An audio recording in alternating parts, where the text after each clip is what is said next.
Have you ever heard whispers from a place so terrifying? People say the very ground is stained with sorrow, a place where echoes of the past refuse to fade. Tonight, we're not just telling ghost stories. We're taking you inside the gates of an abandoned asylum so infamous, you should never, ever visit. Lock your doors and don't watch this alone. For nearly a century, Pennhurst State School and Hospital was a name spoken in hushed, fearful tones. It opened in 1908 with a noble mission to care for the mentally and physically disabled.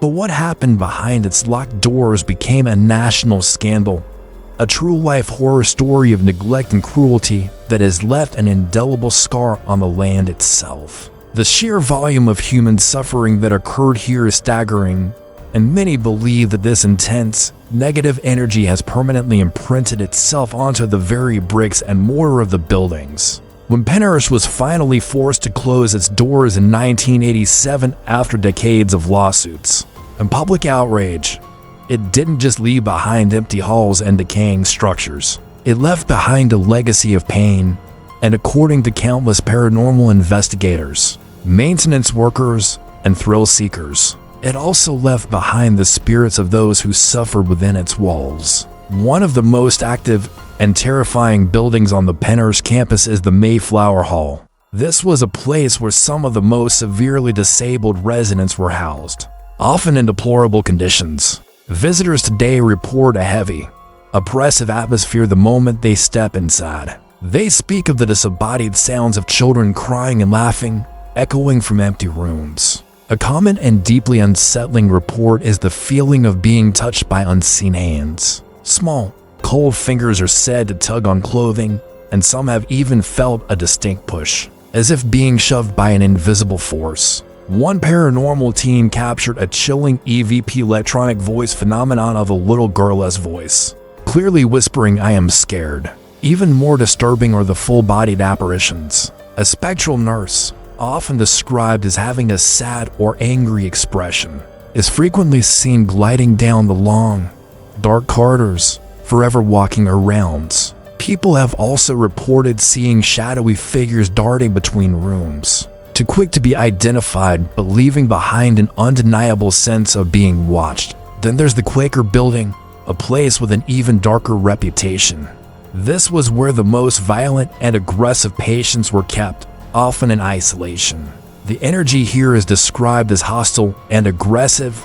Investigators have documented objects being thrown across rooms with incredible force, chairs sliding, doors slamming shut, and medical equipment being hurled from shelves by an unseen entity. The most notorious spirit said to reside here is that of a former patient, a man known for his violent temper in life, who seems to have carried it with him into death. He's known to manifest as a large, menacing shadow figure that looms in doorways, instilling a sense of pure dread in those who witness it. Loud, guttural growls are often heard emanating from the empty cells, and some have reported being scratched, leaving them with physical marks from their spiritual encounter. The common theory is that the rage and torment experienced by the patients in this building were so intense that they created a powerful, malevolent energy that still lashes out at anyone who dares to enter. Perhaps the most heartbreaking and eerie tales come from the Devon building, which housed many of the children. It's here that the paranormal activity feels less aggressive and more profoundly sad. Visitors often report hearing the distinct sound of a bouncing ball in the empty gymnasium, or the faint, melancholic tune of a music box playing from one of the old playrooms. A recurring apparition is that of a young girl, often seen sitting in a corner, clutching a teddy bear. She's been named Annie by investigators. She never speaks or interacts directly, but her sorrowful presence is palpable.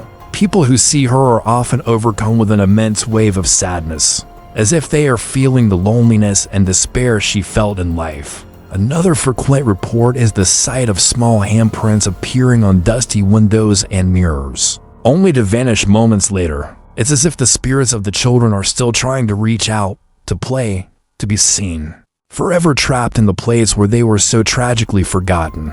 Beyond the main buildings, the network of underground tunnels that connects the campus is a hotbed of paranormal claims. These dark, damp passages were used to transport patients, supplies, and sadly, the bodies of those who died, away from the public eye. It's a place where you truly feel cut off from the outside world. People who venture into the tunnels report being followed by disembodied footsteps that seem to match their pace, stopping when they stop and starting when they start. They hear whispers that seem to come from all directions at once, speaking unintelligible words right into their ears. A particularly terrifying phenomenon reported in the tunnels is the feeling of being grabbed or held in place by an unseen force, a momentary paralysis filled with terror. Shadow people are also extremely common down here, flitting in and out of the dim light cast by flashlights, always just at the edge of your vision. It's a claustrophobic, terrifying experience that makes many seasoned investigators turn back, feeling they have intruded on something ancient and unwelcoming. So, why is Pennhurst so active? Paranormal experts believe it's a perfect storm for supernatural phenomena. The theory of stone tape suggests that strong emotional events can be recorded onto the physical environment, replaying themselves over and over like a psychic recording. Given the decades of intense pain, fear, and suffering at Pennhurst, the entire location could be a massive stone tape, endlessly replaying its tragic history. Furthermore, many believe that the spirits of former patients and even some of the staff are intelligent. Haunts, they are conscious entities, aware of the living and capable of interacting with them. Some may be lost and confused, unable to move on from the trauma they endured. Others may be angry, seeking acknowledgement or even revenge for the injustices they suffered. The combination of these residual replays and intelligent spirits creates a complex and highly charged paranormal environment, making Pennhurst one of the most haunted locations in the entire world. The stories of Pennhurst serve as a chilling reminder of a dark chapter in our history, but they also beg the question, what truly happens when a place is saturated with so much human misery? Do the echoes of pain linger forever? Whether you believe in ghosts or not, the sheer volume of consistent, terrifying experiences reported by credible witnesses at Pennhurst is difficult to dismiss. It's a place where history's ghosts are not just in the textbooks. They walk the halls, they whisper in the dark, and they remind us of the stories we must never forget.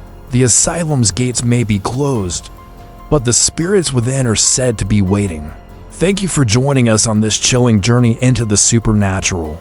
If these stories captivated you, and you want to explore more of the world's most haunted and mysterious places, be sure to hit the like button and subscribe to our channel. Don't forget to ring the notification bell so you never miss a new investigation. Stay safe, and whatever you do, stay curious.